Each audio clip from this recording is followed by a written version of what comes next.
Shalom Barajá. Vamos a continuar con la historia de los hebreos en Cuba y ahora con nuestro capítulo número 42.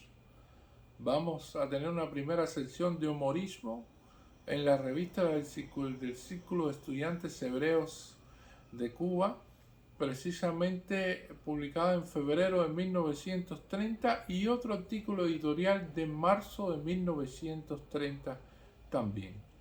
Y dice la sesión de humorismo en febrero de 1930 de la revista del Círculo de Estudiantes Hebreos. Dice: Quiutuquiadas por un quiutuc. Dionisio Castiel es abogado sin título. La aritmética nos enseña a robar. Las mujeres son más fuertes y resisten más que el hombre. Ejemplo, Sarah News. Oscar Grosten es el rival en camino de José Amón. Alberto Wittmann será emperador de una república. El número 1 es más poderoso que el número 2. El continente americano ni es continente. Este Quiutuc es más Quiutuc que cualquier Quiutuc. Profecías para el mes de marzo de 1930. Dionisio Castiel seguirá pescando jaivas. Nacerá el hombre que ha de sustituir a nuestro eximio y todopoderoso Víctor Mitrani. Habrá fiesta en el Círculo de Estudiantes Hebreos sin botellas. El administrador de esta revista volverá a protestar por haber puesto primero al jefe de redacción. Vitalio Mitrani se llamará igual. Morirá un personaje. David Catariba seguirá usando las palabritas ultratécnicas como plausible. Fior Balbé seguirá chiquitico. José Amón seguirá sin pelarse. También incluye un cuento andaluz. Dos hermanos, Felipiño y Tantiño, llegan a La Habana y se quedan encantados de tanto movimiento al ver tantas máquinas, tantos edificios grandes, pues en la aldea no lo sabía. Lo metieron en Tiscornia y esperaron a que el Tito llegara para sacarlos.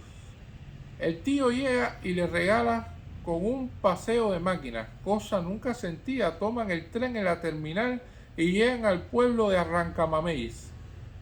Como los tanques de regar eran muchos, la producción de mosquitos también era mucha. Oye, Maño, pregunta Filipiño, ¿qué serán estos bichos? Creo que son algo que pican. Tendremos que preguntarle a tío qué hay que hacer para que no vengan. Al día siguiente, al preguntárselo, el tío le contesta: cierren las puertas y apaguen la luz. Por la noche entraron en el cuarto unos bichos que tenían luz, cocuyos. Y entonces Tantiño, asustado, exclama: oye, Maño, parece que los mosquitos vienen esta vez con trabucos encendidos. Que le den el título de ilustre a Moisés Beal por haber dicho que en su conferencia sobre Enrique Heine, pues el comienzo es del desenvolvimiento cultural de la colonia hebrea de Cuba.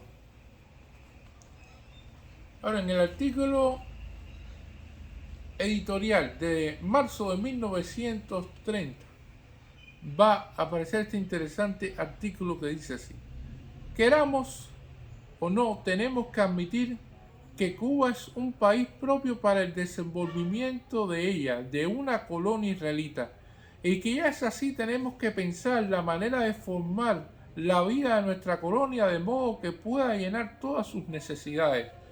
Lo primero que debemos hacer es no formar guetos, mejor dicho, no unirnos en una sola parte de la ciudad. Queremos explicarnos. Si tenemos que estar unidos socialmente, lo que queremos decir con la palabra no unirnos es que no debemos ocupar una parte determinada de la ciudad y hacer de ella el barrio judío.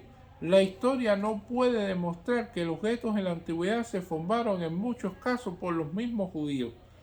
Tan pronto los hebreos llegan a un país, se establecen en una sola parte de la ciudad, formando ahí su propio barrio, lo que hace que siempre despierten crítica poco favorables con sus propios convecinos. Todas las personas incurren siempre en el famoso sofisma de que todo lo mío está bien.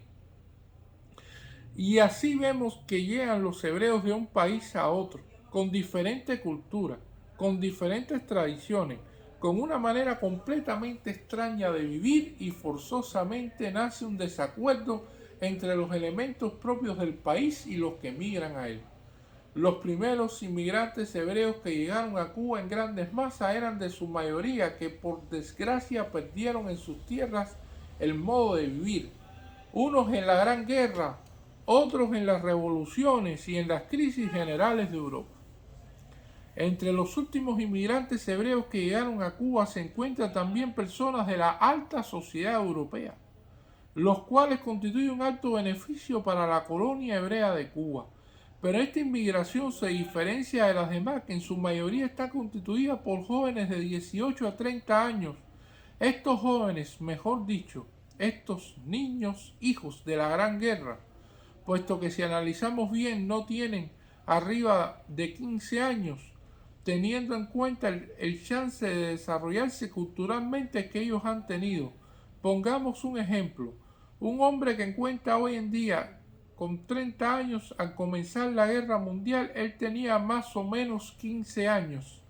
Y desde aquel día este hombre empieza una nueva etapa de su vida y comienza a conocer la práctica de la desmoralización humana.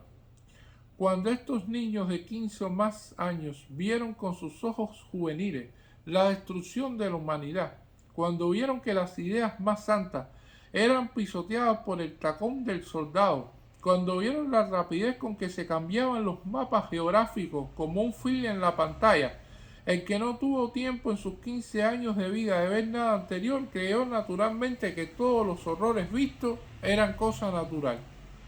¿Y qué consecuencias podría traer esto a él? Más tarde, cuando empieza a viajar y a ir de un pueblo a otro, de un país a otro, es cuando lo vemos, que cuando uno se cree va grande, para ellos no hay problemas difíciles. Ellos todo lo conocen, ellos todo lo vieron. Pero ahora, jóvenes, a ustedes que no vieron el gran fantasma de la guerra mundial, a ustedes jóvenes que nacieron y vivieron desde niños en la perla de las Antillas, a ustedes que no vieron la desgracia de Europa, a ustedes que no vieron la gran revolución europea, a ustedes les digo que llegará a ser la vanguardia de la colonia israelita de Cuba. Ahora es tiempo de estudiar, ahora es tiempo de sembrar, ahora es el tiempo de que aprendan a guiar a su nación como la guían sus vecinos.